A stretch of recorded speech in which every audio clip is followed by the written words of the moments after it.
அல்லேலூயா. சந்தோஷமாக இருக்கிறீங்களா? ஆமென்.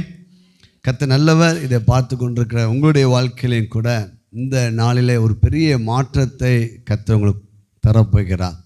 Price God. பாருங்கள், ஆண்டவர் நம்ம மேல் இரக்கம் உள்ளவர், பிரியம் உள்ளவர், அன்பானவர், நம்மை சரி பண்ணுகிறவர். பிரைஸ்லா. பாருங்கள், இந்த யோனா புஸ்தகத்தில் 4ஆம் அதிகாரம் 2வது வசனத்தை மைக்கில் நம்ம வாசிக்க கேட்போம். கர்த்தரை நோக்கி விண்ணப்பம் பண்ணி, கர்த்தாவே, நான் என் தேசத்தில் இருக்கும்போதே நான் இதை சொல்லவில்லையா? இது நிமித்தமே நான் முன்னமே தர்சீசுக்கு ஓடிப்போனேன்.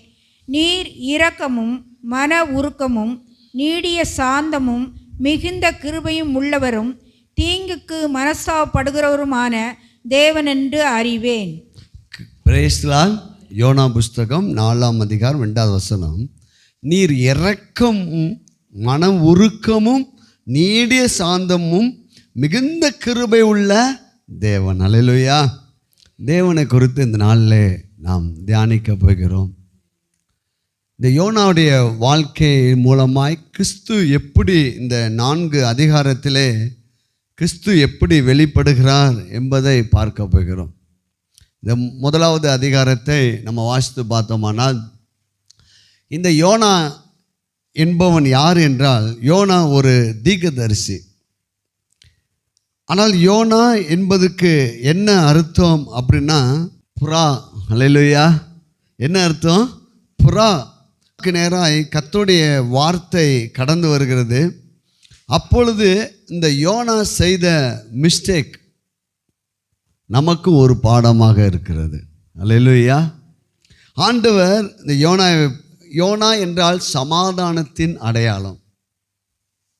யோனா என்றால் தேவனுடைய தூது செய்தியை சொல்லுகிறவன், மனம் திரும்புதலுக்கான அழைப்பு கொடுக்கிறவன். ஆண்டவர் இந்த யோனாவை பார்த்து சொன்னார். முதல் வசனத்தை வாசிங்க. 2வது வசனம் வாசிங்க. 1ஆம் அதிகாரத்தில் 2வது வசனம். நீ எழுந்து மகா நகரமாகிய நினிவேக்கு போய் அதற்கு விரோதமாக பிரசங்கி, அவர்களுடைய அக்கிரமம் என் சமூகத்தில் வந்து எட்டினது என்றார். நினிவே இஸ்ரவேல் ஜனங்களுக்கு பிடிக்காத மக்கள், புறஜாதி மக்கள். இஸ்ரவேல் ஜனங்களை ரொம்ப மிகப்பெரிய எதிரி அவர்கள். இஸ்ரவேல் ஜனங்களை அதிகமாய் யுத்தம் பண்ண, இஸ்ரவேல் ஜனங்களுக்கு விரோதமாக யுத்தம் பண்ண ஒரு ஜனம், புறஜாதி ஒரு ஜனம். இந்த ஜனத்துக்கு போய் ஒரு செய்தியை போய் கொடுன்னு சொல்லும்போது, இவனால் அந்த ஜனத்தை பற்றி இவனுக்கு நன்றாக தெரியும். அவர்கள் அசிரியர்கள். ஆகையால் அங்கே போகக்கூடாது என்று அவன் தீர்மானம் பண்ணிட்டான். ஏன்னா இந்த ஜனங்களுக்கு போய் தேவன் செய்தி கொடுக்கலாமா? ஏன்னா பரம எதிரி யாருக்கு? இஸ்ரவேல் தேசத்துக்கு. அப்பொழுது யோனா கர்த்தருடைய சமூகத்தின்று விலகி தர்சீசுக்கு ஓடி போகும்படி எழுந்து யோபாவுக்கு வந்தான். தர்சீஸ், இந்த நினிவே எங்கே இருக்குதுன்னா 500 கிலோமீட்டர் தூரத்தில் இருக்குது. தர்சீஸ் எங்கே இருக்குதுன்னா 2000 கிலோமீட்டர் தூரத்தில் இருக்குது. அவன் சொல்கிறான், ஆண்டவரே விட்டுருங்க, நான் என்ன செய்கிறேன்? ஓடி போகிறேன், என்னை விட்டுருங்க, தூரமான இடத்துக்கு நான் போயிடுறேன் அப்படின்னு சொல்கிறான். பாருங்கள், கப்பல் ஏறிட்டான். கப்பல் ஏறி நல்லா போயிட்டு இருக்குது. கப்பல் அதிகாரத்தை வாசித்துட்டோம் பார்த்தீங்கன்னா, கப்பல் போயிட்டே இருக்குது. திடீர்னு பார்த்து என்ன வருகிறது? காற்று, புயல். எல்லாரும் அவன் கப்பலில் இருக்கிற எல்லா நபர்களும் அவங்க தெய்வத்தை நோக்கி கூப்பிடுறாங்க. இவர் ஹீரோ எங்கே படுத்திருக்காருன்னா அடித்தட்டம். அதாவது அந்த கப்பலில் சில அடுக்குகள் இருக்கும், அது கீழே போய் நல்லா தூக்கம்.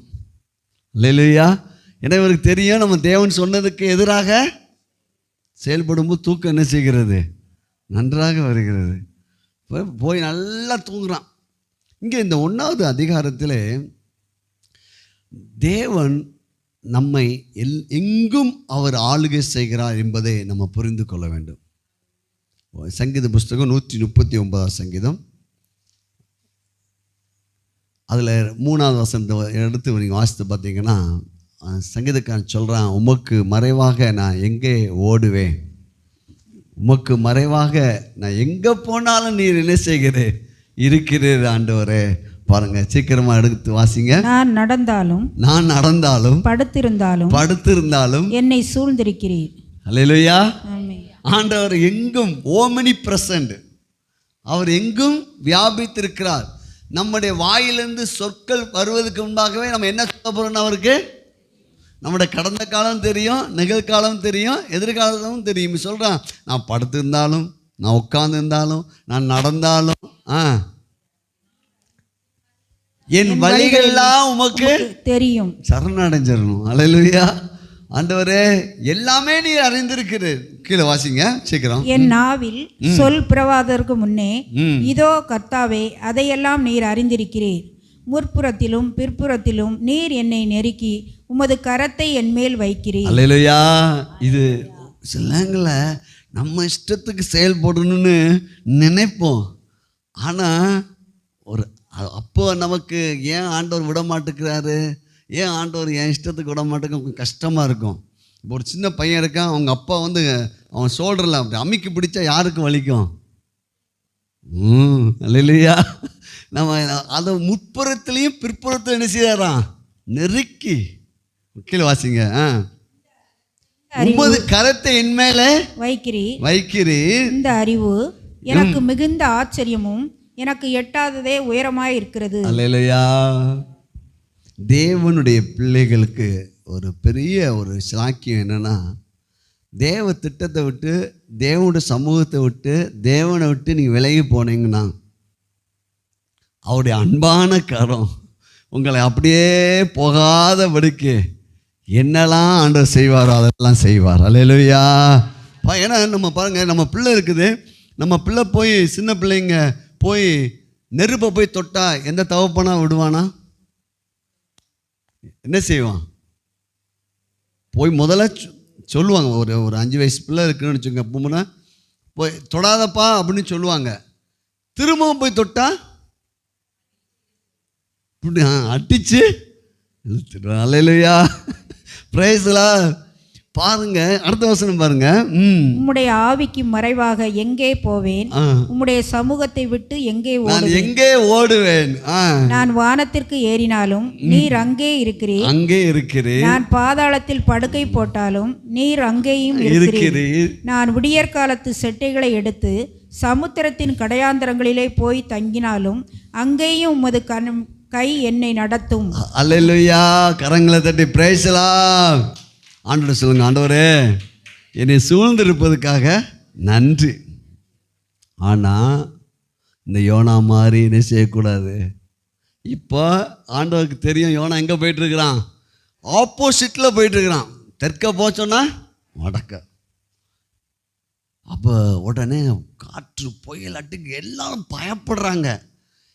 எல்லாம் ஐயோ கப்பல் மூழ்கிச்சுமா, உயிர் போயிருமேன்னு எல்லாம் அவன் கடவுளை கூப்பிட்டு இருக்கிறான். கீழே வந்து மாலுமீர் கேப்டன் கீழே வந்து பார்க்குறான், தலைவர் நினைஞ்சிருக்காரு, நல்லா தூங்கிட்டு இருக்கு. இந்த 1வது அதிகாரத்தில் ஆண்டவர் எங்கும் நம்மை சுற்றி இருக்கிறார். அல்லேலூயா. 2வது இந்த 1வது அதிகாரத்தில் இந்த யோனா வந்து இயேசு கிறிஸ்துவுக்கு ஒரு அடையாளமாக இருக்கிறபடியால் பாருங்கள், மத்தேயு சுவிசேஷத்தில் 8ஆம் அதிகாரத்திலேருந்து நீங்கள் வாசித்து பார்த்தீங்கன்னா, இயேசு கிறிஸ்து மார்க்கு சுவிசேஷத்துலேயும் 4ஆம் அதிகாரம் 35 முதல் 41 வரை வாசித்து பார்ப்போமானால், இப்போ நேரம் இல்லை முழுசு வாசிக்க. அப்போது இயேசு கிறிஸ்துவும் சீசர்களும் படகுல என்ன செஞ்சிட்ருக்காங்க, பயணம் செய்து கொண்டிருக்கிறாங்க. அப்பொழுது பெருங்காற்று என்ன செய்கிறது, வருகிறது. சீசர்கள் எல்லாம் என்ன செய்கிறாங்க, பயப்படுறாங்க. ஆனால் இயேசு கிறிஸ்து என்ன செஞ்சாங்க, கப்பலின் மார்க்கு 4:38 கப்பலின் பின்னணியத்தில் அவர் தலையணை வைத்து நித்திரையா இருந்தார். அல்லேலூயா. கப்பல் நினைஞ்சிட்டு இருக்குது, ஆடிட்டு இருக்குது. Praise the Lord. அதே போல் இங்கே யோனா இந்த இந்த இந்த கப்பல் என்ன செய்துட்டு கொண்டிருக்காப்ப, தூங்கிட்டு இருக்காப்ப. உடனே அவங்க கேப்டன் வந்து எழுப்புறாப்ப, ஒரு ஸ்டோரியாக சொல்கிறேன். கேப்டன் வந்து எழுப்புறாப்ப, என்னப்பா என்ன ஏன்னா இவ்வளோ அசால்ட்டாக தூங்கிட்டு இருக்கேன், நாங்கள் உயிர் போகுதுன்னு நினச்சிட்டு நினைஞ்சிட்டு இருக்கிறோமே அப்படின்னு சொல்கிறாங்க. அவன் உடனே எல்லாத்துக்கும் சரி இது எதனால் வந்ததுன்னு சொல்லிட்டு சீட்டு என்ன செய்கிறாங்க, போடுறாங்க. போட்டால் சீட்டு யார் பேர் வந்துருச்சு? பிரச்சனைக்கு காரணம் யார்? இந்த கப்பலில் இப்படிப்பட்ட பிரச்சனைக்கு காரணமே யார் தான்? யோனா தான். அல்லேலூயா. நம்முடைய வாழ்க்கையிலையும் கூட நம்ம சற்று யோசிக்க, நம்முடைய வாழ்க்கையில் பிரச்சனை வந்துக்கிட்டே இருக்குன்னா அந்த பிரச்சனை எதனால் வருது? நம்ம ஆண்டவருக்கு கீழ்ப்படுகிறோமா? ஆண்டோடைய வார்த்தையை நம்ம ஏற்றுக்கொள்ளுகிறோமா? இப்போ பாருங்கள், உடனே அவன் சொல்கிறான் நாங்கள் என்ன செய்யணும்னு சொன்னால், இவன் சொல்லிட்டான் நான் தான் பிரச்சனை, என்னை தூக்கி நினைஞ்சுங்க கடலில் போடுங்க சரியாக போயிடும். அவங்களும் பயப்படுறாங்க. நான் உடனே அவன் சொல்கிறேன் நான் தேவனுக்கு பயந்தவன், நான் தேவனுடைய நாமத்தை பண்ணுறவன், பேசுகிறவன், நான் இப்படி தேவனுடைய சமூகத்தை விட்டு விலகி இணைஞ்சிட்டு இருக்கிறேன், போயிட்டுருக்கிறேன், எல்லாமே சொல்லிட்டான். உடனே அவங்க யோசிக்கிறாங்க. கடைசி திரும்ப பார்த்தா காற்று புயல் அதிகமாக வருது. ரைஸ்லா நம்முடைய வாழ்க்கையிலையும் கூட ஆண்டவர் கொடுக்குற காரியத்தில், எல்லா காரியத்திலும் எதை ஆண்டவர் தூக்கி போட சொல்கிறாருன்னா அதை இணைஞ்சிடணும், தூக்கி போட்டுருணும். கடைசி யோனாவை இணைஞ்சாங்க, தூக்கி போட்ட உடனே சமுத்திரம் அமைதியாயிடுச்சு. அல்லேலூயா, பிரைஸ்லா, அமைதியாயிடுச்சு. ஆனால் தேவன் முதல் வசனம் வாசித்தோமே, தேவன் எப்படிப்பட்டவர்? இரக்கமும் மன உருக்கமும் நீடிய சாந்தமும் தீங்குக்கு மனஸ்தாபப்படுகிற தேவன். அவர் நம்மளை தகப்பன் அல்லவா? தூக்கி போட்டாலும் இவனுக்காக ஒரு பெரிய மீன் திமிக்குளத்தை ஆண்டவர் ஆயத்தப்படுத்துகிறார். இவன் நேராக தூக்கி போடுறாங்க, அந்த மீன் என்ன செய்கிறது? முழுங்கிட்டு போகுது. அப்படியே வாயில் உள்ளே போயிடறான். 2வது அதிகாரத்தை நம்ம பார்க்க போயிடும். பாருங்கள், இப்போ முதல் அதிகாரத்தில் ஒன்று பார்த்தோம். ஆண்டவர் நம்முடைய வாழ்க்கையில் எங்கும் சூழ்ந்திருக்கிறார் என்பதை நாம் புரிந்து கொள்ள வேண்டும். அவர் நம்ம படுத்திருந்தாலும் நம்முடைய சூழ்நிலை எல்லாம் அவருக்கு தெரியும். பிரேஸ்லா, உங்கள் பிரச்சனை அவருக்கு தெரியும், உங்கள் கவலை அவருக்கு தெரியும், உங்கள் வேதனை அவருக்கு தெரியும், உங்கள் வியாதி அவருக்கு தெரியும். ஆகையால் நம்ம ஒன்று அறிந்து கொள்ள, ஆண்டவரை எல்லாவற்றையும் நீ அறிந்திருக்கிறேன், நான் உம்முடைய சமூகத்தை என்ன செய்கிறேன்? சரணம் அடைகிறேன். பிரைஸ்லா. இப்போ 2வது அதிகாரத்தில் மீனின் வயிற்றுக்குள்ளே உட்காந்து இவன் யோனா ஜெபிக்கிறான். எப்படிப்பட்ட ஜெபத்தை பாருங்கள். 2வது வசனத்தை வாசிக்கலாம். என் நெருக்கத்தில் நான் கர்த்தரை நோக்கி கூப்பிட்டேன், அவர் எனக்கு உத்தரவு அருளினார். நான் பாதாளத்தில் வயிற்றிலிருந்து கூக்குரலிட்டேன், நீர் என் சத்தத்தை கேட்டீர். சமுத்திரத்தின் நடுமையமாக ஆழத்திலே நீர் என்னை தள்ளிவிட்டீர். நீரோட்டம் என்னை சூழ்ந்து கொண்டது, உம்முடைய வெள்ளங்களும் அலைகளும் எல்லாம் என்மேல் புரண்டது. நான் உமது கண்களுக்கு எதிரே இராதபடிக்கு தள்ளப்பட்டேன், ஆகிலும் இன்னமும் உம்முடைய பரிசுத்த ஆலயத்தை நோக்குவேன் என்றேன். தண்ணீர்கள் பிராண பரியந்தம் என்னை நெருக்கினது, ஆழி என்னை சூழ்ந்தது, கடற்பாசி என் தலையை சுற்றி கொண்டது. பர்வதங்களின் அடிவாரங்கள் பரியந்தம் இறங்கினேன், பூமியின் தாழ்பால்கள் என்றென்றைக்கும் என்னை அடங்கி இருக்கின்றது. ஆனாலும் என் தேவனாகிய கர்த்தாவே, நீர் என் பிராணனை அழிவுக்கு தப்புவித்தீர். என் ஆத்துமா என்னில் தொய்ந்து போகையில் கர்த்தரை நினைத்தேன். அப்பொழுது என் விண்ணப்பம் அப்பொழுது என் விண்ணப்பம் உமது பரிசுத்த ஆலயத்தில் உம்மிடத்தில் வந்து சேர்ந்தது. வாசிங்க. பொய்யான மாயையை பற்றி கொள்கிறவர்கள் தங்களுக்கு வரும் கிருபையை போக்கடிக்கிறார்கள். நானோவெனில் துதியின் சத்தத்தோடு உமக்கு பலியிடுவேன், நான் பண்ணின பொருத்தனையை செலுத்துவேன், ரட்சிப்பு கர்த்தருடையது என்றான். அல்லேலூயா. இங்கே இந்த யோனாவுடைய இந்த ஜெபம் மிக அற்புதமான ஒரு ஜெபம். இக்கட்டான சூழ்நிலையில் ஆண்டவருக்கு நன்றி செலுத்துகிறான். அல்லேலூயா. பிரச்சனை எப்போ மாறும் என்பதை புரிந்து கொள்ளுங்கள். நம்ம கண்ணீர் வடிக்கிறதுனால மாறாது, விசுவாசத்தோடு நாம் நன்றி செலுத்துவது. விசுவாசிக்கவனுக்கு எல்லாம் எப்படிப்பட்ட சூழ்நிலை பாருங்க, அவனுக்கு இப்படிப்பட்ட சூழ்நிலை அவன் தேவனை மகிமைப்படுத்துகிறான். இக்கட்டான சூழ்நிலையில், நெருக்கப்படுகிற சூழ்நிலையில், மரணமா ஜீவனா என்று இருக்கிற சூழ்நிலையில் அவன் கர்த்தரை நோக்கி என்ன செய்கிறான்? மகிமைப்படுத்துகிறான். அல்லேலூயா. இங்கே ஒரு வார்த்தை எழுதப்பட்டிருப்பாங்க, பொய்யான மாயையை பற்றி கொள்ளுகிறவர்கள் தங்களுக்கு வரும் கிருபையை போக்கடிக்கிறார்கள். அல்லேலூயா. கிருபை தேவன் நமக்கு கொடுக்கிறார். ஆனால் பொய்யான மாயை தெரியுமா? பிம்பம். ஒரே பாட்டு சீனில் என்ன செஞ்சிடுவாங்க, ஒருத்தர் என்ன செஞ்சிடுவார், பணக்காரராகிடுவார். அல்லேலூயா. 2 மணி நேரத்தில் எல்லா கதையும் சொல்லி முடிச்சிடுவாங்க. பிரைஸ்லா. பொய்யான ஏதாவது லிட்டராக இது நடக்குமா அப்படின்னா அது என்ன செய்யாது, நடக்கவே நடக்காது. அப்போ அதுபோல் நம்முடைய இந்த உலகம் அப்படி இருக்குது, பொய்யான மாயையில் இருக்குது. நம்ம அதை என்ன செஞ்சிடக்கூடாது, முழுமையாக நம்பும் போது என்ன கிருபை நம்ம என்ன செய்கிறது, கிருபை இழந்து போகாதபடிக்கு ஆண்டோடைய சமூகத்திலே நம்ம வர வேண்டும். பொய்யான மாயைன்னா பயங்கர சினிமாக்கள், பல காரியங்கள் எல்லாம் பொய்யா நடக்குது, உண்மையாக என்ன செய்யாது. இப்போ பாங்க நிறையா இந்த இது இருப்பாங்க. இப்போ ஸ்பைடர்மேன் அப்படிலாம், ஸ்பைடர்மேன் ஒருத்தன் இருக்கானா, இல்லை. அது மாதிரி சினிமாலையும் பல காரியங்கள் காட்டுறாங்க. அதெல்லாம் நடக்குமா, நிஜ வாழ்க்கையில் அது நடக்காது. அப்போ பொய்யான மாயையே இது நடக்கும். அப்போ எதுதான் சத்தியம், வார்த்தை தான் சத்தியம். அல்லேலூயா. அப்போ இவன் நெருக்கத்தின் நேரத்தில் கர்த்தரை நோக்கி துதிக்கிறான். ஒன்று நம்ம கற்றுக்கொள்ள வேண்டும். நெருக்கப்படுற நேரத்தில் அவன் வாழ்க்கை அவனுடைய சூழ்நிலை எல்லாம் அவனை பயங்கரமாக சூழ்ந்துருக்குது. அப்படிப்பட்ட சூழ்நிலையில் அவன் கர்த்தரை நோக்கி என்ன செய்கிறான், துதிக்க ஆரம்பிக்கிறான். இப்போ நடந்தது என்னென்னா, கர்த்தர் மீனுக்கு கட்டளையிட்டார், அது யோனாவை கரையில் கக்கி விட்டது. அல்லேலூயா. இந்த 3 நாள் இரவும் பகலும் யோனா மீனின் வயிற்றில் இருந்தான். இந்த 2வது அதிகாரத்தில் கிறிஸ்து இந்த உலகத்தில் ஊழியம் செய்து சிலுவைக்கு கடந்து சென்று 3 நாள் கல்லறையில். அல்லேலூயா. அப்போது யோனாவுக்கு அடையாளமாக அதை வாசிப்போமாங்க. மத்தேயு சுவிசேஷம் 12ஆம் அதிகாரம் 40வது வசனம், 39, 40, 41. இங்கே 2வது அதிகாரத்தில் கிறிஸ்து எப்படி வெளிப்படுகிறார் என்பதை நாம் பார்க்க முடிகிறது. யோனா இரவும் பகலும் 3 நாள் ஒரு பெரிய மீனின் வயிற்றில் இருந்தது போல. கவனிங்கள், யார் சொல்லுகிறார் அந்த ஊழியம்? ஆண்டவர் இயேசு கிறிஸ்து ஊழியம் செய்த நாட்களில் சொல்கிறார் ஜனங்களை பார்த்து, யோனா. இது யோனா, இந்த புஸ்தகம் பழைய ஏற்பாட்டில் எழுதப்பட்ட ஒரு தீர்க்கதரிசியுடைய புஸ்தகம். அதை எடுத்து ஆண்டவர் இயேசு கிறிஸ்து தன்னுடைய பிரசங்கத்தில் பயன்படுத்துகிறார். அல்லேலூயா. அப்போ எதுக்கு அடையாளமாக இருந்திருக்கிறது? கிறிஸ்துவுக்கு அடையாளமாக இருந்திருக்கிறது. பிரைஸ்லா. கிறிஸ்துவுக்கு அடையாளமாக பாருங்க. மீனின் வயிற்றில் இருந்தது போல மனுஷகுமாரனும், மீனின் வயிற்றில் யோனா இருந்தது போல. இப்போ சிலுவைக்கு இயேசு கிறிஸ்து போகல, இன்னும் மறிக்கல. அதுக்கு முன்னாடியே சொல்றாரு, இது அடையாளம் பான்னு சொல்றாரு. அல்லேலூயா. கீழே வாசிங்க. மனுஷகுமாரனும் இரவும் பகலும் 3 நாள் பூமியின் இருதயத்தில் இருப்பார். அடுத்த வசனம். யோனாவின் பிரசங்கத்தை கேட்டு நினிவே பட்டணத்தார் மனம் திரும்பினார்கள். இதோ யோனாவிலும் பெரியவர் இங்கே இருக்கிறார்.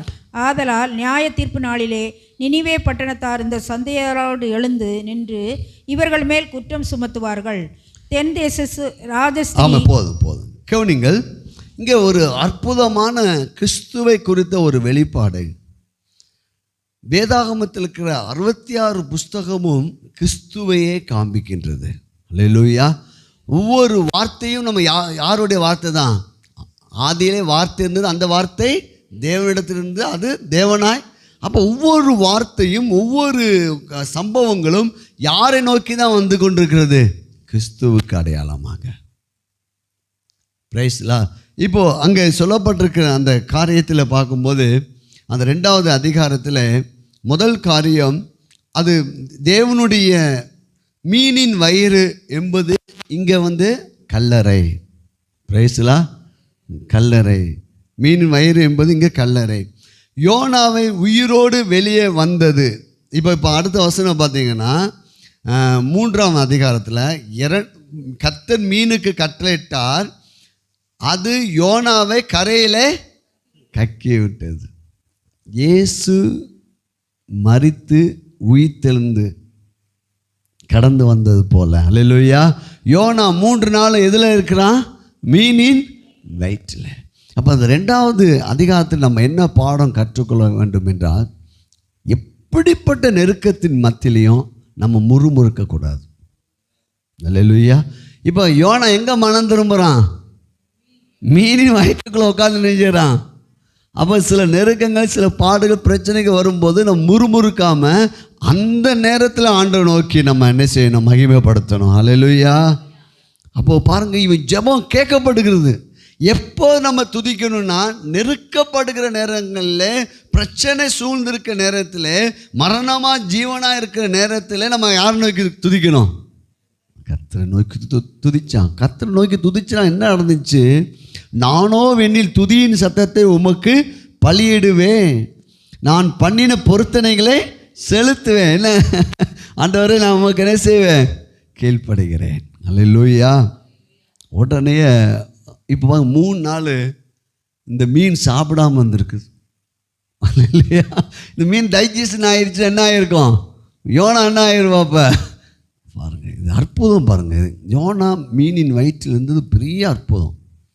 இந்த நினைவே பட்டணத்தார்கள் எப்படிப்பட்டவர்கள் என்றால், இப்போ இந்த நினைவே கரெக்டாக எங்கே போய் யோனா போய் ஆண்டை விடணுமோ அங்கே போய் நினைஞ்சிட்டாரு, விட்டுட்டார். ஒரு குட் நியூஸ் சொல்கிறேன். நம்ம துதிக்கும் போது கர்த்தருடைய சித்தத்துக்கு நேராய், கர்த்தருடைய ஆசீர்வாதத்துக்கு நேராய், கர்த்தருடைய வெற்றிக்கு நேராய், கர்த்தருடைய சுகத்துக்கு நேராய், கர்த்தருடைய மேன்மைக்கு நேராய் கொண்டு வந்து மீன் எப்படி யோனாயை விட்டது போல் நம்மளை கர்த்தர் விட்டுருவார். அல்லேலூயா. வலது கருத்தை உயர்த்தி இதை பார்த்து கொண்டிருக்க நீங்களும் வலது கருத்தை உயர்த்தி, ஆண்டவரே, பிரச்சனைகள் நேரத்தில், ஆண்டவரே, கண்ணீர்கள், வேதனைகள், வியாதிகள், பல வகையான சூழ்நிலை நான் அகப்பட்டிருந்தாலும் நான் இப்பொழுது ஜெபிக்கிறேன். ஆண்டவரே, நான் கர்த்தரை எக்காலத்திலையும் ஸ்தோத்தரிப்பேன். அவருடைய துதி எப்பொழுது என் வாயில் இருக்கும். நான் கர்த்தரை நோக்கி நான் ஸ்தோத்திரம் பண்ணும்போது நிச்சயம் ஆண்டவர் யோனாவை வெளியே கொண்டு வந்தது போல எங்களை நீர் ஆண்டவர் வெளியே கொண்டு வருவதற்காக ஸ்தோத்திரம், ஸ்தோத்திரம். உம்முடைய சித்தத்துக்கு நேராக நீர் எங்களை கொண்டு போவதற்காக ஸ்தோத்திரம், ஸ்தோத்திரம், ஸ்தோத்திரம். கரங்களை தட்டி நன்றி செலுத்துவோம். நிச்சயம் கர்த்தர் உங்களுடைய வாழ்க்கையில் அப்படிப்பட்ட பெரிய காரியங்களை செய்வாராக. அல்லேலூயா.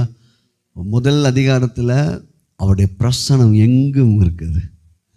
நம்மளோட பிரச்சனை அவருக்கு தெரியும். படுத்திருந்தாலும், உட்கார்ந்தாலும், நடந்தாலும், எங்கே போனாலும் அவர் நம்மை பார்க்குறார். அன்பான தேவன். அல்லேலூயா.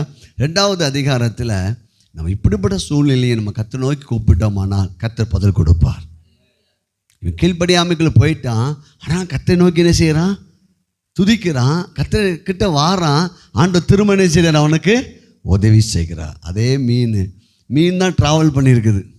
அல்லேலூயா. ஆப்போசிட்லேருந்து இவன் தெற்கேருந்து வடக்க போயிருக்கலாம். திரும்ப மீன் எங்கே கொண்டு வந்துருக்குது? அல்லேலூயா. பிரைஸ்லாம். ஆண்டவர் அவ்வளோ நல்லவருங்க. நீங்கள் அப்படி நினைக்காதீங்க. ஆண்டவர் ரொம்ப ரொம்ப நல்லவர். அல்லேலூயா. ஏன் நம்ம மேல் பிரியமாக இருக்கிறார். அதனால தான் நம்மளை என்ன செய்கிறாரு? திருப்பி விடுறாரு. இப்போது இங்கே நினைவே பட்டணத்துக்கு வந்துட்டு, நினைவே பட்டணத்தில் இவனுக்கு பிடிக்காது. ஏன்னா இவங்க அசீரியர்கள், இஸ்ரவேல் ஜனங்களுக்கு விரோதமாக அதிகமாக யுத்தம் பண்ண ஜனங்கள், புறஜாதிகள். இப்போது முதலாவது இந்த புறஜாதிகளுக்கு சுவிசேஷத்தை, இந்த செய்தியை அனுப்பும்படி யோனாவை ஆண்டவர் சொன்னார். ஆனால் மனுஷகுமாரனாகிய தேவகுமாரன் உலகம் முழுவதுக்கும் செய்தி அனுப்பும்படியாக பிதாவாகி தேவனால் அனுப்பப்பட்டார். அல்லேலூயா. நன்றாய் புரிந்துக்கொள்ளும். இவன் போக மாட்டான்னு சொல்லிட்டு இருக்கான். ஏன்னா இவன் புறஜாதிகள் தேவ வார்த்தையை கேட்கறதுக்கு இவனுக்கு இஷ்டம் கிடையாது. ஆனால் தேவகுமாரன் தன்னுடைய சிங்காசனத்தை விட்டுட்டு முழு மனுக்குலத்துக்காக தன்னையே ஒப்பு கொடுத்து ஆண்டவர் இந்த உலகத்துக்கு வந்தார். பிரைஸ்லா. இப்போ நினைவே பட்டணத்துக்கு வந்துட்டான். வந்த உடனே வாசிக்கலாம். 2ஆம் தரம் கர்த்தருடைய வார்த்தை யோனாவுக்கு ஆண்டவர், நான் சொல்ல கேளுங்க, ஆண்டவர்கிட்ட மட்டும் நம்ம அப்படிலாம் செய்ய முடியாது. அல்லேலூயா. அவர் அன்பானவர். பிரைஸ்லா. அன்பானவர். நீ எவ்வளோ தூரம்னாலும் போ, ஆனால் நான் சொல்கிற இடத்துல தான் நிற்பேன். திரும்ப நம்ம தான் என்ன செய்யணும்? அல்லேலூயா. இளையகுமாரனை போயிட்டான். அப்பா விட்டுட்டு போயிட்டான். கடைசி அப்பா வீட்டில் இருக்க தான் செய்கிறாரு. அல்லேலூயா. இவன் தான் தேவன், நேற்றும் இன்றும் என்றும் மாறாதவர். அல்லேலூயா. சொல்லுங்கள், நான் தான் மாறணும். உங்கள் வலது கையை சொல்லுங்கள், நான் தான் மாறணும், எங்கள் அப்பா மாற மாட்டார். அல்லேலூயா. நான் தான் திரும்பணும், நான் தான் கீழ்ப்படியணும், நான் தான் ஆண்டவர்கிட்ட வரணும். அல்லேலூயா. அவர் யோனாவுக்கு சொன்ன இடத்துல தான் நிற்கிறார். மறுபடியும் அவனுக்கு ஒரு வார்த்தை, யோனாவுக்கு கர்த்தருடைய வார்த்தை யோனாவுக்கு உண்டாகி, நீ எழுந்து மகா நகரமாகிய நினிவேக்கு. இப்போ ஃபஸ்ட்டே போயிருந்தா பிரச்சனை இல்லை. சொல்லுங்க வலது கவித்து சொல்லுங்க. இதை பார்த்து கொண்டிருக்க நீங்களும் சொல்லுங்க, ஆண்டவரே நான் கர்த்தருக்கு கீழ்ப்படிந்தா எனக்கு பிரச்சனை இல்லை. அல்லேலூயா, அல்லேலூயா. தேவன் எவ்வளோ அன்பானவர். இவன் மேலே தேவன் வச்ச அன்பை புரிஞ்சுக்கோங்க. இன்றைக்கி மீனை அனுப்புனது யாரு தான்? நமக்கு ஒரு போக்கை உண்டாக்குவார். ரைஸில் திரும்ப மீனை கொண்டு போய் விட்டுதான் திரும்ப நீ சொல்ல, நீ எழுந்து போய் என்ன செய்ய, பிரசங்கம் பண்ணு. உடனே யோனா ஓகே, யோனா எழுந்து கர்த்தருடைய வார்த்தையின்படி நினிவே பட்டணத்தில் போய் சொல்ல. பெரிய பட்டணம், பெரிய ஊர், கர்த்தருடைய வார்த்தை எல்லாம் சொல்கிறான். சொன்ன உடனே ஜனங்கள் அப்படியே மனம் திரும்புகிறார்கள். ஜனங்கள் மனம் திரும்பாங்கன்னா எப்படி மனம் திரும்பாங்கப்பாங்க? இவனுடைய செய்தியை கேட்டு பாருங்க. அப்பொழுது நினிவேயில் 5வது வசனம் வாசிங்க. அப்பொழுது நினிவேயில் உள்ள ஜனங்கள் தேவனை விசுவாசித்து உபவாசம் செய்யும்படி கூறினார்கள். பெரியோர் முதல் சிறியோர் மட்டும் ரட்டுடுத்தி கொண்டார்கள். இந்த செய்தி நினிவேயின் ராஜாவுக்கு எட்டின போது அவன் தன் சிங்காசனத்தை விட்டு எழுந்து தான் உடுத்தியிருந்த உடுப்பை கழட்டி போட்டு ரெட்டை உடுத்தி கொண்டு சாம்பலிலே உட்கார்ந்தான். மேலும் ராஜா தானும் தன் பிரதானிகளும் நிர்ணயம் பண்ணின கட்டளையாக நினிவேல் எங்கும் மனுஷரும் மிருகங்களும் மாடுகளும் ஆடுகளும் ஒன்றும் ருசி பாராதிருக்கவும் மேயாமலும் தண்ணீர் குடியாமலும் இருக்கவும். கவனிங்கள், அல்லேலூயா. மிகப்பெரிய ரிவைவல் உண்டாயிருச்சு.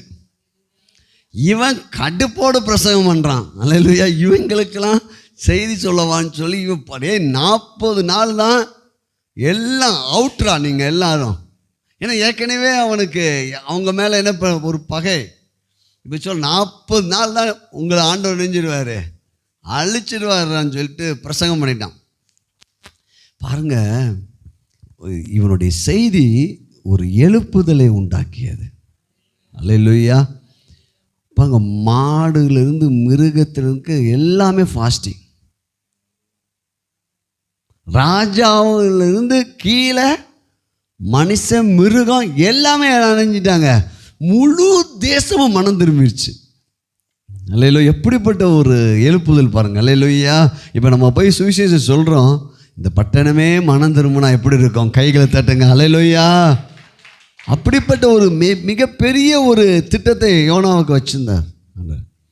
இவன் என்ன செஞ்சான்? இவன் என்ன நினச்சிட்டு இருந்தான்? இவங்க கண்டிப்பாக என்ன செய்ய மாட்டாங்க, மனம் திரும்ப மாட்டாங்க. கர்த்தர் என்ன செய்வார், இவங்களை அழிச்சிடுவார், நம்ம அதை பார்த்துட்டு போகலான்னு நினச்சிட்டு இருந்தான். அல்லேலூயா. ஆனால் தேவன் இரக்கமும் மன உருக்கமும் நீடிய சாந்தமும் தீங்குக்கு மனஸ்தாபப்படுகிற தேவனுமா இருக்கிறார்.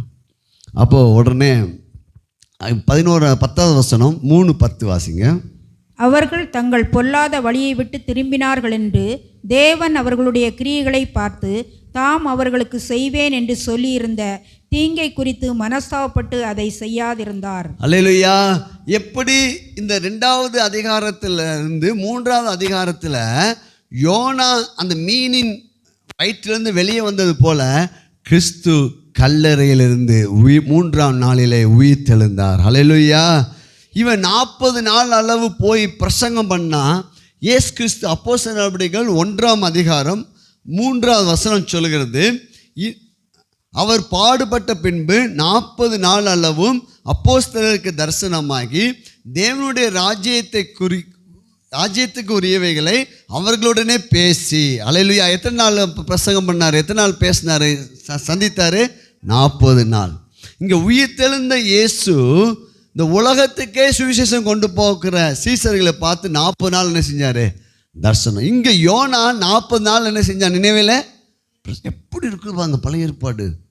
இயேசு கிறிஸ்து இன்னும் உலகத்தில் கன்னிகையின் வயிற்றில் ஆண்டவர் பிறக்கலை. எத்தனையோ ஆண்டுகளுக்கு முன்பாக எழுதின ஒரு தீர்க்க தரிசன புஸ்தகம். ஆனால் இயேசு கிறிஸ்து பிறப்பார், இப்படி காரியங்கள் நடக்கும், அவருடைய 3 நாள் அவர் கல்லறையில் வைப்பார்கள், அவர் உயிர்த்தெழுவார். இதுக்கெல்லாம் அடையாளமாக என்ன செய்யப்பட்டிருக்குது? அப்போ நம்முடைய வேதாகமத்தை நம்ம அதிகமாக வாசிக்கணும். எல்லாமே எதை நோக்கி தான் போய்கிட்டு இருக்குது? கிறிஸ்துவை நோக்கியே போயிட்டு இருக்குது. பிரைஸ்லாம் இன்றைக்கி உலகமும் கிறிஸ்துவை நோக்கி, தேவன் கிறிஸ்துவை வருகையை குறித்தும் சொல்லப்பட்டிருக்க வார்த்தையை நோக்கி தான் உலகமும் நெஞ்சிட்டு இருக்குது, போயிட்டே இருக்குது. அப்போ நம்ம ஆண்டவரை குறித்து அதிகமாக அறிந்து கொள்ள நம்ம வேதத்தை என்ன செய்யணும்? வாசிக்க வேண்டும். பிரைஸ்லாம். இப்போ பார்த்தீங்கன்னா அவங்க உபவாசத்தோடு எல்லாம் திரும்பினாங்க. இப்போ இயேசு கிறிஸ்து மனம் திரும்புதல், இவன் எப்படியாவது ஜனங்கள் அழியும் கர்த்தர் அழிச்சிடுவான்னு நினச்சி பிரசங்கம் பண்ணான். ஆனால் இயேசு கிறிஸ்து நீங்கள் மனம் திரும்புங்கள், பரலோக ராஜ்யம் சமீபத்திருக்குது, தேவ ராஜ்யத்தை இயேசு கிறிஸ்து பிரசங்கம் பண்ணினார். ஹல்லேலூயா. இப்போ பார்த்தீங்கன்னா 4வது அதிகாரத்துக்கு நம்ம வரோம். இப்போ 4வது அதிகாரம் 1வது அதிகாரத்தில் தேவன் எங்கும் வியாபித்திருக்கிறார். ஹல்லேலூயா. 2வது அதிகாரத்தில் 3 நாள் அளவு கல்லறையில் இயேசு கிறிஸ்து இருந்ததுக்கு அடையாளமாக இங்கே இருக்கப்பட்டிருக்குது. 2வது அதிகாரத்தில் நமக்கு ஆண்டவர் கற்றுக் கொடுக்குற பாடம் என்னென்னா, எப்படிப்பட்ட சூழ்நிலையிலையும் நம்ம கர்த்தரை என்ன செய்யணும்? நன்றி செலுத்தான் வெளியே வந்துடலாம். இப்போ 3வது அதிகாரத்தில் அவன் கீழ்ப்படிந்து பிரசங்கம் பண்ணுகிறான். ஜனங்கள் எல்லாம் என்ன செய்கிறாங்க? மனம் திரும்புகின்றார்கள். அப்போது நம்மளும் கூட நம்முடைய வாழ்க்கையில் இவங்களாம் ரட்சிக்கவே பட மாட்டாங்க அப்படின்னு நம்ம யாரையுமே நினைக்க வேண்டாம். அவ்வளோ பெரிய கடினமான ஜனங்கள் என்ன செய்வாங்க? ரட்சிக்கப்படுவாங்க. அப்படிப்பட்ட ஒரு பெரிய ஒரு எழுப்புதலை ஆண்டவர் நிச்சயம் என்ன செய்வார்? நம்முடைய குடும்பத்தில் இதை பார்த்து கொண்டிருக்க உங்களுடைய வாழ்க்கையில் நிச்சயம் கட்டளையிடுவாங்க, குடும்பத்தில் கட்டளையிடுவார். தேசங்கள் மனம் திரும்புவதற்கு தேவனுடைய வல்லமை வெளிப்படுகிற நாட்கள் உண்டு. பிரைஸ்லாம். இப்போ 4வது அதிகாரத்தை பாருங்கள், 1வது வசனம். யோனாவுக்கு இது மிகவும் விசனமாய் இருந்தது, அவன் கடும் கோபம் கொண்டு. அல்லேலூயா. இவன் பாருங்க, ஏன்னா புறஜாதிகள் ரட்சிக்கப்படுவது இஸ்ரவேலர்களுக்கு விருப்பம் இல்லை, ஆனால் சுவிசேஷம் இஸ்ரவேலர்கள் மூலமாக தான் வருகிறது. அல்லேலூயா.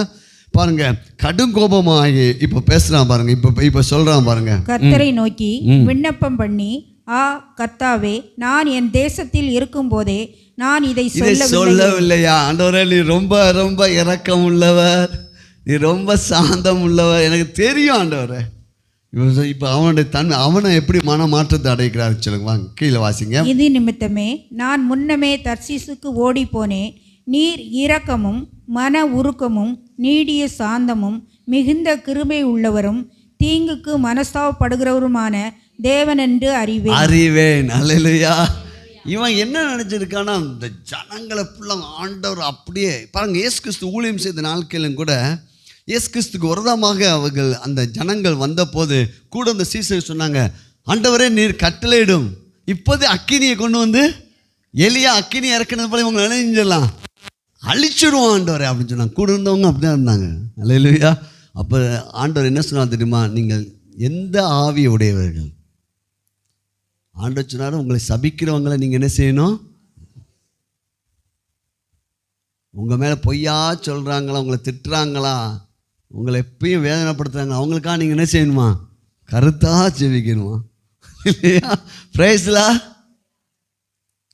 பாங்க. அப்போது இங்கே இவங்க இந்த யோனாவுடைய ஸ்பிரிட் அப்படி தான் இருந்துச்சு. ஆண்டவர் என்ன செய்யலாம்? ஆண்டவர் அழிக்கவில்லையேன்னு சொல்லி வேதனைப்பட்டான். அடுத்த வசனம் பாருங்க. இப்பொழுது கர்த்தாவே, என் பிராணனை என்னை விட்டு எடுத்துக்கொள்ளும், நான் உயிரோடு இருக்கிறதை பார்க்கிலும் சாகிறது நலமாயிருக்கும் என்றான். பாருங்க, இங்கே தான் மிக கவனிக்கணும். வேதனை பிரச்சனை நேரத்தில் தேவனுடைய பிள்ளைங்களும் இப்படிப்பட்ட ஜெபத்தை என்ன செய்யக்கூடாது. ஆண்டவரே, தேவனை குறித்த சரியான புரிதல் இல்லாதபடியால் சொல்கிறான், நான் சாகிறது நல்லது ஆண்டவரே. பிரைஸ் தான். உடனே அதற்கு கர்த்தர், நீ எரிச்சலாக இருக்கிறதுக்கு நல்லதோ என்றார். பின்பு யோனா நகரத்திலிருந்து புறப்பட்டு நகரத்துக்கு கிழக்கே போய் அங்கே தனக்கு ஒரு குடிசையை போட்டு நகரத்துக்கு சம்பவிக்க போகிறதை தான் பார்க்கும் மட்டும் அதன் கீழ் நிழலிலே உட்கார்ந்திருந்தான். இவன் இன்னும் விட மாட்டேங்கிறான். ஆண்டவரே, நீ சொன்னரே நினைவே பட்டம் என்ன செஞ்சிடும் 40 நாள் அளவும். அப்போ நான் பார்க்குறேன் ஆண்டவர், ஒரு இடத்த போட்டுக்கிட்டு, எப்போ ஆண்டவர் அழிக்க போகிறீங்க? அல்லேலூயா. அப்போ நமக்கு என்ன, நம்மளும் இப்போ நம்ம மன்னிப்பு கேட்குறோன்னா அது தேவனுடைய சுபாவம். அல்லேலூயா. எல்லாரும் ரட்சிக்கப்படணும் அப்படின்னு விருப்பப்படுறது தேவனுடைய சுபாவங்க. இவன் இவன் இவன் வந்து அழியட்டும் அப்படின்னு நினச்சிட்டு இருக்கிறான். அதுக்கடுத்து என்ன நடக்குதுன்னு பாருங்கள். அவனுடைய தலையின் கீழ் நிழலுண்டாயிருக்கவும் அவனை அவனுடைய மனமடிவுக்கு நீங்களாக்கவும் தேவனாகிய கர்த்தர் ஒரு ஆமணக்கு செடியை முளைக்க கட்டளையிட்டு அதை அவன் மேல் ஓங்கி வளர பண்ணினார். அந்த ஆமணக்கின் மேல் யோனாவுக்கு மிக சந்தோஷப்பட்டார். தேவன் எவ்வளவு நல்லவர் பாருங்க. அல்லேலூயா. இவனுக்கு மனம் அடிவு ஆயிடுச்சான். அதனால கிளைமேட்டை மாத்துறாரு. அப்படியே அந்த வெப்பத்தை தாங்கிறதுக்கு ஒரு ஆமணக்கு செடி என்ன செய்கிறாரு, முளைப்பிக்க பண்ணுறாரு. அப்படியே அந்த வந்த உடனே அந்த நிழலை பார்த்து அப்படியே சந்தோஷப்படுறான். பிரைஸ்லாம் அல்லேலூயா, பிரைஸ் காட். பாருங்க, நம்முடைய விருப்பங்களையும் நம்முடைய ஏக்கங்களையும் நிறைவேற்றுகிற தேவன். நம்ம மனமடிவு வந்துருச்சு, சரி ரைட்டு, ஆனாலும் அந்த மனமடிவிலேருந்து அவனை வெளியே என்ன செய்யணும், கொண்டு வரணும் என்று இயங்குகிற நல்ல தகப்பன். அல்லேலூயா, பிரைஸ்லாம். அப்போ நம்ம மேலே எவ்வளோ நேசிக்கிறார் என்பதை நம்ம புரிஞ்சுக்கணும். Praise God.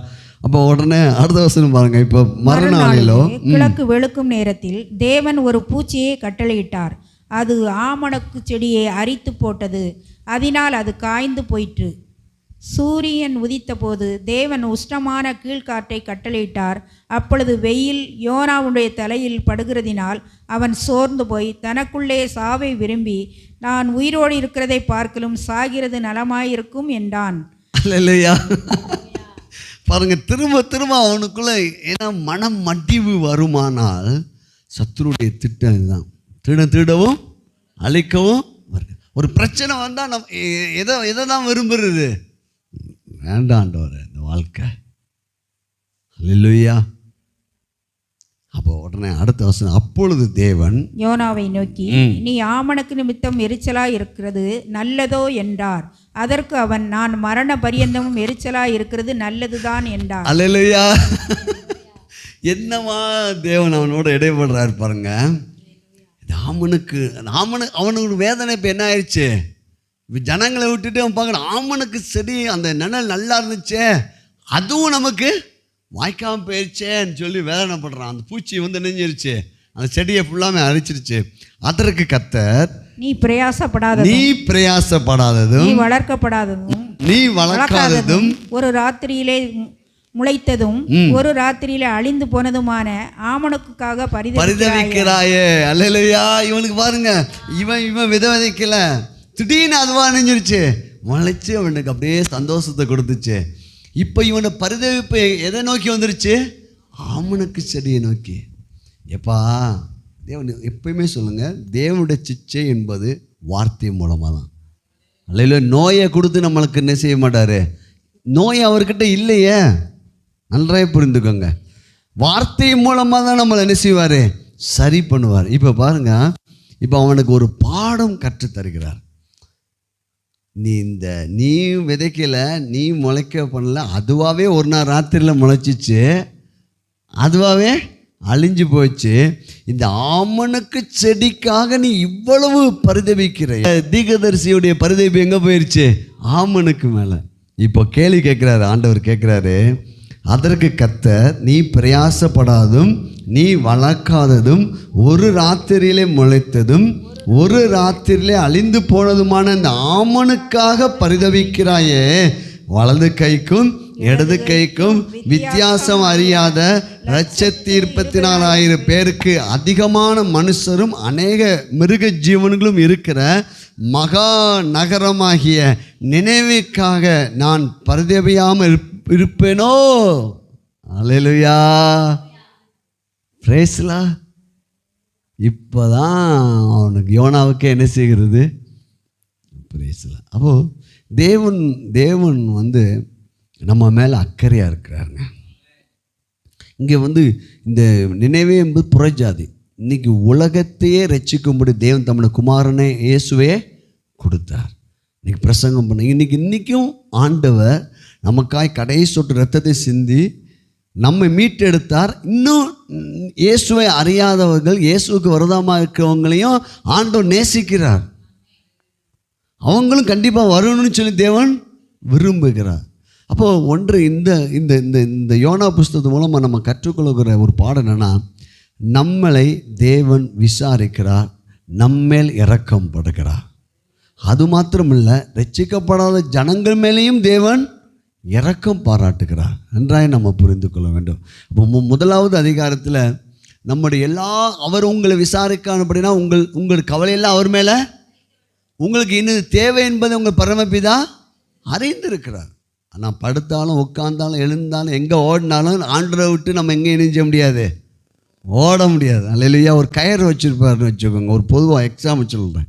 ஒரு குறிப்பிட்ட நேரம் காலம் ஒரு 50 அடி போகிற வரை அந்த கயிறு நீளம்னா 50 அடி போகலாம். அதுக்கு மேலே நீ ட்ரை பண்ணனா வலிக்கும். யாருக்கு வலிக்கும்? அந்த வலி கூட எதற்காக தான்? திரும்ப அவர்கிட்ட வருவதற்காக தான். அவர் ஒரு வியாதியை கொடுத்து நம்மளை சோதிக்கிறவர் அல்ல. அல்லேலூயா. பிரச்சனை கொடுத்து நம்மளை சோதிக்கிறவர் அல்ல. நம்மேல் அன்பு வைத்து தம்முடைய வார்த்தையை கொண்டு நம்மளை மறுபடியும் சீர்படுத்துகிறவர். அல்லேலூயா. அப்போ முதலாவது அதிகாரத்தில் தேவனுடைய பிரசன்னத்துக்கு அங்கே இயேசு கிறிஸ்து எப்படி அந்த படகுல அவர் அயர்ந்த நித்தில இருப்பார் என்பதுக்கு ஒரு அடையாளமாக 1ஆவது அதிகாரத்தில் யோனா, 2வது அதிகாரத்தில் மீனின் வயிற்றில் யோனா இருந்தது போல கிறிஸ்து கல்லறையிலே அவர் காணப்பட்டார்.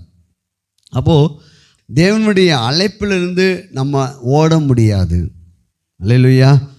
என் கூட சேர்ந்து சொல்லுங்கள், தேவன் என் மேல் அன்பாக இருக்கிறார், என் மேல் பிரியமாக இருக்கிறார், என் மேல் பாசமாக இருக்கிறார்.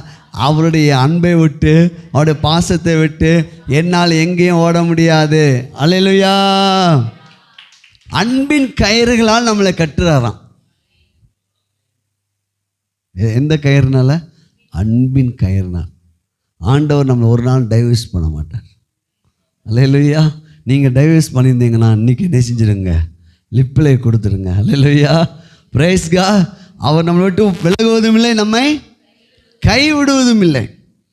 பாருங்க, அப்போது தேவன் 2வது வாய்ப்பை நமக்கு தருகிறார்.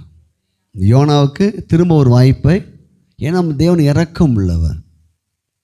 பாருங்கள், 2 பேதுரு 3ஆம் அதிகாரம் 9வது வசனம்.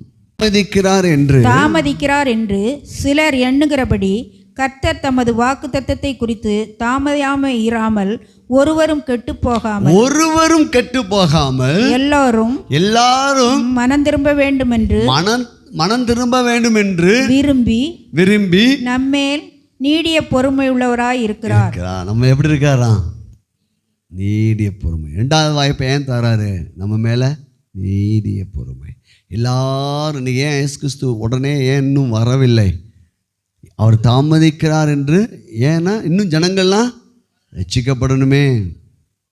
பிரைஸ்லா. அப்போது தேவனுடைய வாய்ப்பை நம்ம தட்டக்கூடாது. நம் தேவனுக்கு என்ன செய்யணும்? கீழ்ப்படியணும். பொய்யான மாயையை என்ன செய்ய வேண்டும்? விட வேண்டும். அல்லேலூயா. பாருங்கள், அதுக்கடுத்து மனம் திரும்புதலும் இரக்கத்தையும் இங்கே ஆண்டவர் இந்த அதிகாரத்தில் ஆண்டவர் வெளிப்படுத்துகிறார். மனம் திரும்பும்போது என்ன கிடைக்குது? ஆண்டவர்கிட்ட இருந்து நமக்கு இரக்கமும் மன்னிப்பும் தயவும் ஆசீர்வாதமும் கிடைக்கிறது. இயேசு யோனாவிட பெரியவர். அல்லேலூயா. யோனாவிலும் பெரியவர் இங்கே இருக்கிறார். யோனா பிரசங்கம் பண்ணி எத்தனை பேர் ரட்சிக்கப்பட்டாங்க? அல்லேலூயா. இன்னைக்கு இயேசு கிறிஸ்துவோடைய பிரசங்கத்தை கேட்டு இன்றைக்கும் ஜனங்கள் ரட்சிக்கப்பட்டு கொண்டே இருக்கிறார்கள். யோனாவை அனுப்பினது நினைவுக்கு மட்டும், ஆனால் தேவகுமாரனை அனுப்பினது இந்த உலகத்துக்காகவே தேவன் அனுப்பினார். அல்லேலூயா. யோனாவிலும் பெரியவர். Praise God. அல்லேலூயா. அப்போ ஒன்று, யோனாவிட பெரியவர் நம் மத்தியிலே இருக்கிறார். அப்போது நம்ம ஒன்றை அறிந்து கொள்ள வேண்டும், ஆண்டவர்கிட்டயே சரணடையணும். அல்லேலூயா. பிரச்சனை போராட்டம் எல்லாம் வர நேரத்தில் நம்ம யார்கிட்ட தான் போகக்கூடாது? சத்துருக்கிட்ட போகக்கூடாது, ஆண்டவர்கிட்டயே. ஏன்னா அவருக்கு எல்லாமே தெரியும். நீ எங்கே ஏறினாலும் தெரியும், எங்கே போனாலும் தெரியும். அவருடைய சமூகத்தை விட்டு அவருக்கு மறைவாக நம்ம எங்கே என்ன செய்ய முடியாது?